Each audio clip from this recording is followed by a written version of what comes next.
Yes, a very good afternoon to you tuned into UBC TV. Welcome to our lunchtime news this Monday, the 9th of September, 2024. My name is Michael Jordan Lukomwa, and this is what we have for you this afternoon. State Minister for ICT and National Guidance, Kabyanga Godfrey, has assured the people of Kasese who were affected by floods of government response in ensuring that River Nyamwamba is redirected to its original channel. River Nyamwamba burst its banks last week on Saturday morning, killing at least 2 people and destroying property. On Saturday morning, River Nyamwamba burst its banks, killing at least 2. Minister Kabyanga, while assessing the magnitude of the damage, noted that government through the office of the Prime Minister will quickly come in to ascertain the situation. I am going to add my voice on what my colleagues, the leaders here, have already sent to Kampala, so that the office of the Prime Minister comes in immediately, and then you can see what follows next. But I think the long term is to build back the bankers which were protecting the river from flowing into the settlements. That's what we can do right now.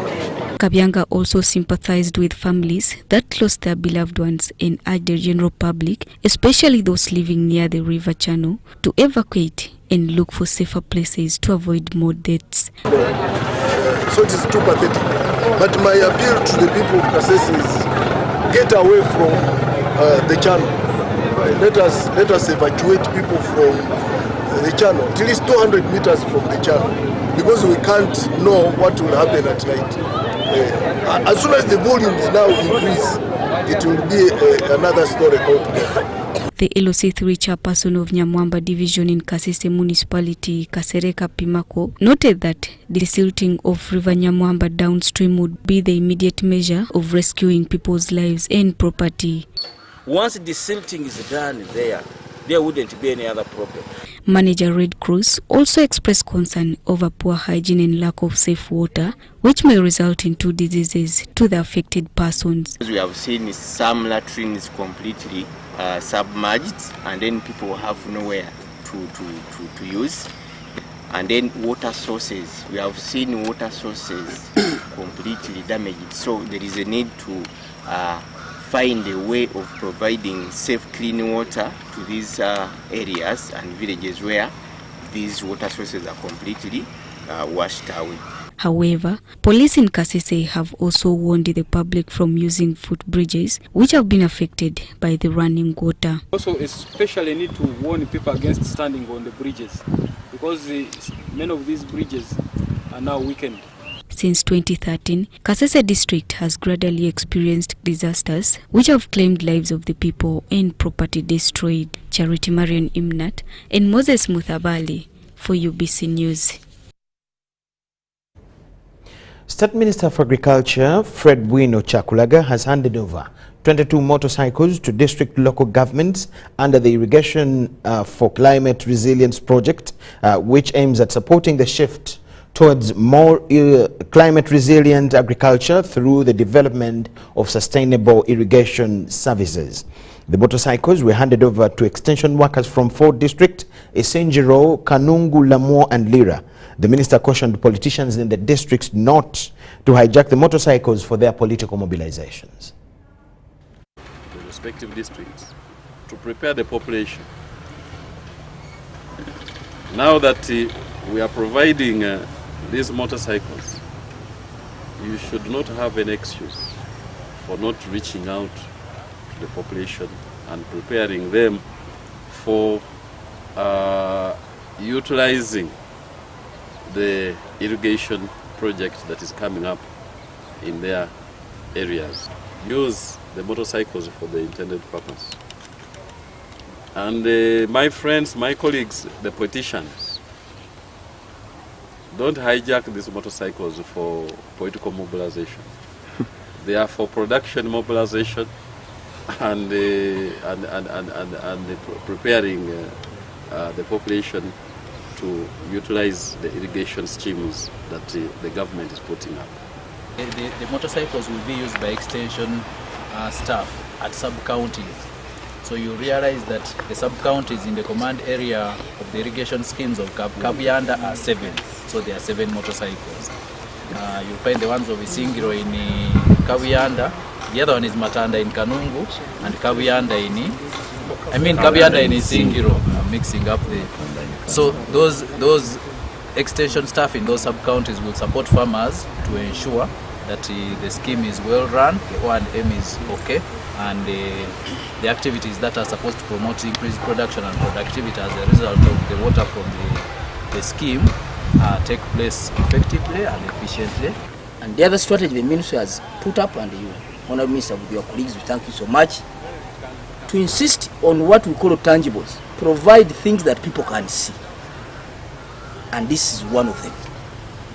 So, colleagues from the district, these are not equipment that we are going to put to your offices. These are equipment that you must link directly to supporting the farmers.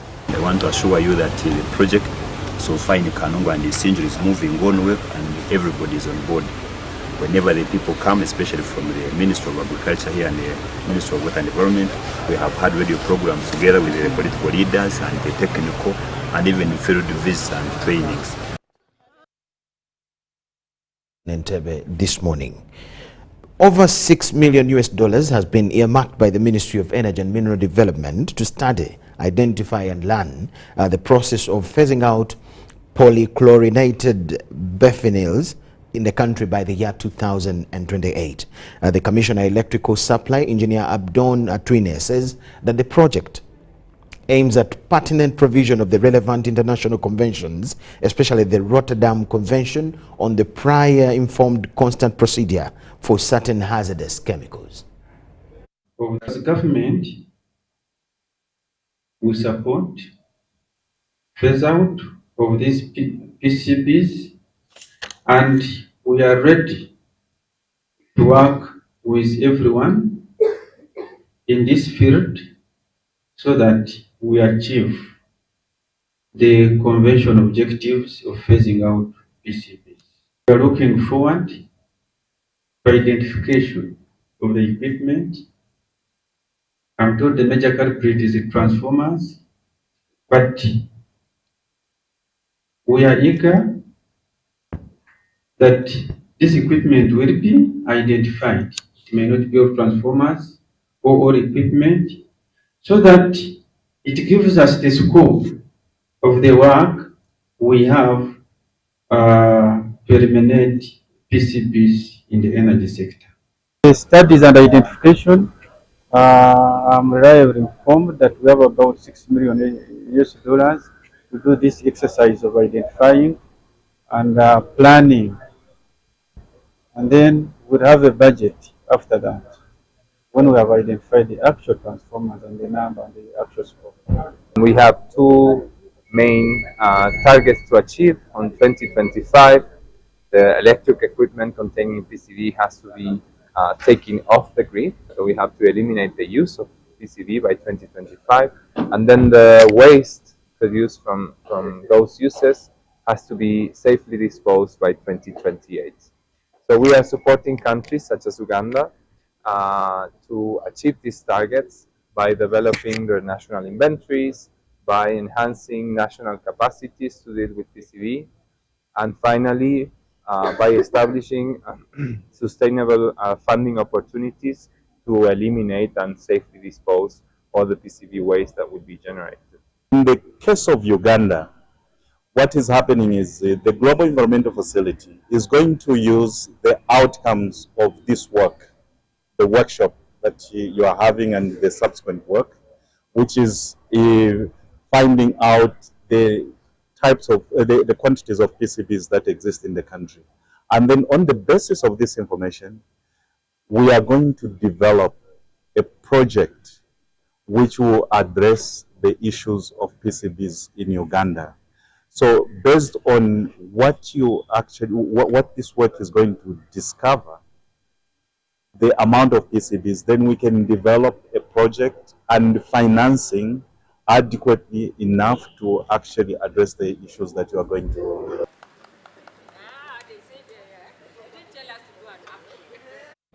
Various health centers in Rwanda district, including Rindi Health Center 3, Hamurwa Health Center 4, Bufundi Health Center 3, and Ruhija Health Center 3 have received a donation of medical equipment to enhance their service delivery.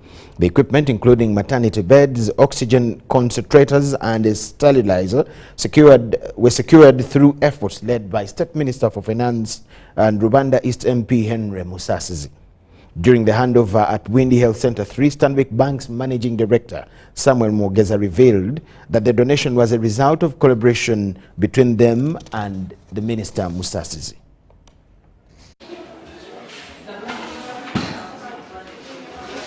Wow.